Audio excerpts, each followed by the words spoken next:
Oi pessoal, meu nome é Nilma, eu sou mãe do Matheus, hoje com 17 anos.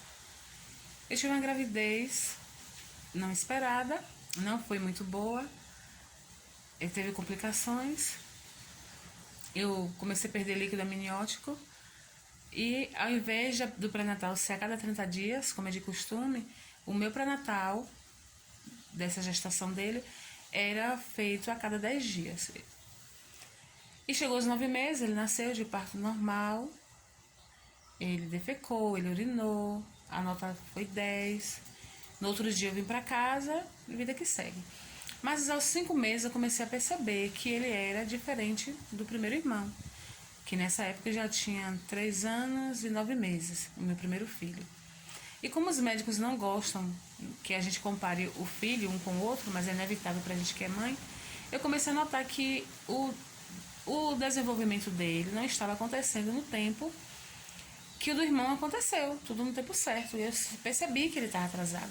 E as pessoas falavam que ele era molenguinho, quando a gente segurava ele não sustentava o tronco. Ele, ao colocar ele de bruços, o rostinho dele caísse no colchão, lá ficava, ele só virava de lado. E eu, como mãe, percebi que não era apenas porque ele era grande. Ele nasceu com 4,3 kg, 55 centímetros. E eu procurei a pediatra deles na época. E ela constatou que realmente ele estava atrasado e precisava de fisioterapia.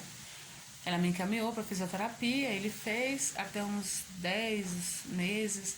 E aí ele começou a sustentar o tronco, quando a gente segurava, ele já sentava, ele já ficava em pezinho, segurando as coisas. Quando eu colocava de bruço, ele passou a controlar o pescoço. Tudo bem, teve alta.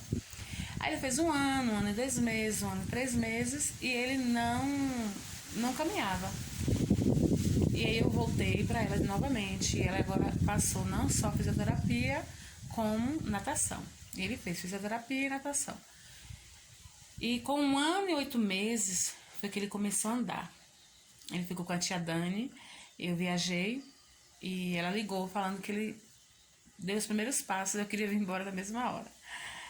E aí ele começou a desenvolver, ficou mais um tempo fazendo natação, fisioterapia, teve alta da natação, continuou com a fisioterapia, a fisioterapeuta examinou a marcha, né, que elas chamam dele, e deu alta. E a nossa batalha apenas começava. Ele, aos 3 anos, eu coloquei ele na escola regular, como eu coloquei o irmãozinho dele, e ele não desenvolvia na escola. Ele desenvolveu, assim, o lado social, mas o pedagógico ele não desenvolveu. Como até hoje ele não lê, ele não escreve. Ele estudou 3, 4, até os 7 anos. Ele não concluiu o ano. Na metade do ano ele começou a não ficar. Ele não chorou nem no primeiro dia que eu deixei ele na aula, mas nessa época ele começou a chorar. Ele chorava, ele tirava o sapato, não participava de mais nada.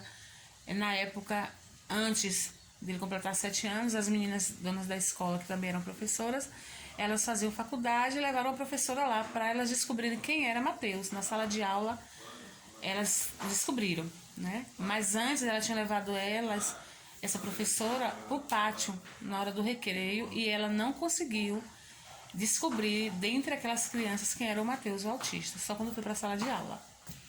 Que eles costumam fazer o que interessa para eles, né? E aí eu tirei, ele não quis ficar mais na escola.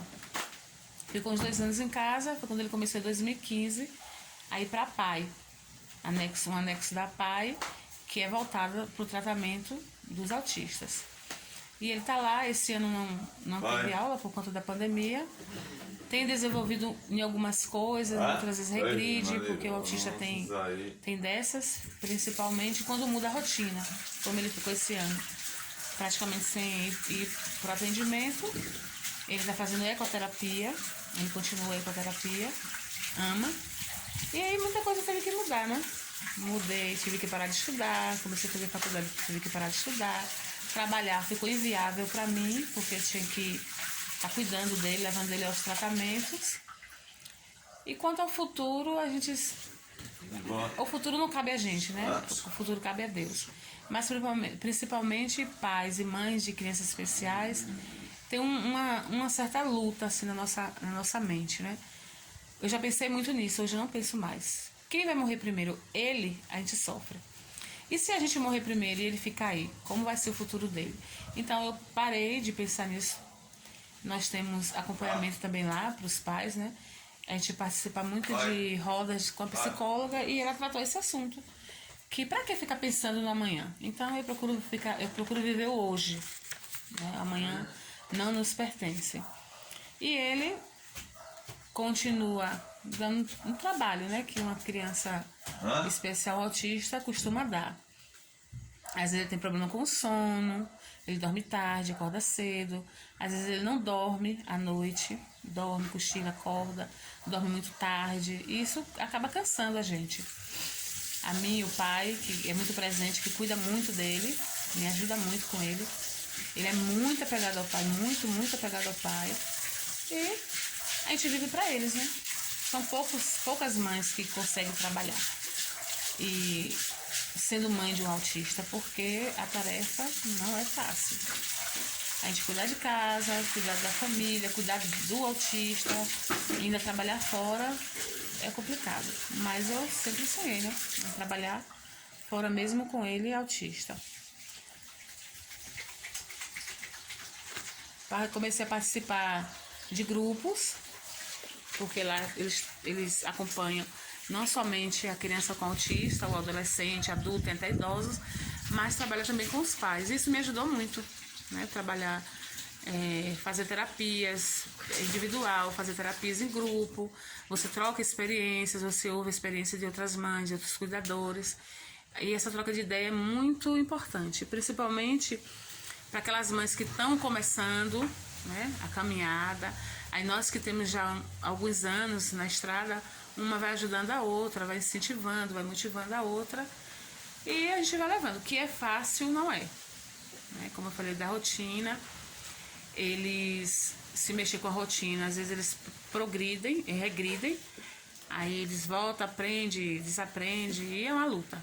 É uma luta, mas como o amor supera tudo, né? E Deus nos fortalece para seguir em frente. E nós estamos aqui com o Matheus, 17 anos. Em abril, se Deus permitir, ele vai fazer 18 anos. Um rapazinho, né? Alcançando a maioridade. Mas nós estamos nessa luta. E com amor a gente vence tudo. Teteu, olha pra cá. Ó o Matheus, gente. Ei, dá tchau aí. Dá? É isso, gente. Espero ter contribuído. E quem começou agora nessa jornada é fé, perseverança, certeza que vai dar tudo certo. E não esqueça que o amor fala mais alto. Tá bom? Abraço. Olha, Bárbara, quanto a Matheus ser inserido no mercado de trabalho, não há possibilidade nenhuma. Primeiro porque ele nunca se interessou, né, em aprender a ler e escrever. A gente fala se interessar, não sei se na verdade é que ele não se interessou ou porque ele não tem condições nenhuma mesmo, não sei. E quanto a ele participar de oficina, ele participa de oficinas lá, né? Oficina de música, oficina de teatro e de dança, ele não se encaixou, não. É de música e oficina de artesanatos, ele participa. Quanto à idade cognitiva de Matheus, eu fazendo as contas aqui, de quando a idade que ele tinha, que o psiquiatra falou, hoje o Matheus deve estar com a idade cognitiva de uns 8 anos, 10 no máximo.